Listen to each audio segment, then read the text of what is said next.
கலைகளை ரசிக்கும் கலைஞர்கள் அனைவருக்கும் சிற்பி முருகனின் அன்பான வணக்கம்.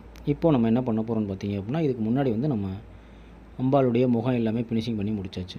அப்புறம் நம்ம நாக்கு பெண்டிங் இருந்தது. இப்போ அந்த நாக்கு என்னென்னு பார்த்தீங்கன்னா, அவங்க பாட்டில் காளியம்மன் வேஷம் போட்டு அவங்க ஆடுவாங்க. அவங்க அதனால தான் நம்ம காளியம்மன் சிலையை செய்கிறது. அந்த நாக்கில் அவங்க ரொம்ப விருப்பப்பட்ட மாதிரி அவங்களுக்குன்னு ஒரு ஸ்டைல் ஒன்று வச்சுருந்தாங்க. அந்த மாதிரியான நாக்கே எங்களுக்கு வேணும் அப்படின்ற மாதிரி நம்மகிட்ட ஒரு ஃபோட்டோ ஒன்று காமிச்சு, இதே ஸ்டைலில் எங்களுக்கு நாக்கு வேணும் அப்படின்ற மாதிரி கேட்டிருந்தாங்க. சரி, அதே மாதிரி செஞ்சு கொடுத்துடலாம், நீங்களும் கூடவே இருங்க, உங்களுக்கு பிடிச்ச மாதிரி செஞ்சு கொடுத்துறோம் அப்படின்னு சொல்லிட்டு நம்மளும் நாக்கு வேலையை ஸ்டார்ட் பண்ணி அவங்களுடைய விருப்பத்துக்கு தகுந்தாற் போலவே பக்காவாக கொண்டு வந்தாச்சு. அவங்க பார்த்து ஓகே சொல்கிற வரைக்குமே அவங்க பிடிச்ச மாதிரி நம்ம செஞ்சோம். அதை பார்த்துட்டு அவங்களுக்கும் ஓகே, நாக்கு அவங்க விருப்பப்பட்ட மாதிரியாவே அவங்க நினச்ச மாதிரி பக்காவாக ரெடி பண்ணியாச்சு. பார்த்தீங்க அப்படின்னா உங்களுக்கே தெரியும், அவங்க இந்த மாதிரி தான் அவங்க கேட்டிருந்தாங்க. அவங்க காளி வேஷம் போட்டு அந்த நாக்கு கடித்து பண்ணும்போது இதே மாதிரி பெண்டில் இருக்கும், சூப்பராக இருக்குன்ட்டாங்க. ஓகே, எப்படி இருக்குன்னு பார்த்துட்டு கமெண்டில் சொல்லுங்கள். நன்றி, வணக்கம்.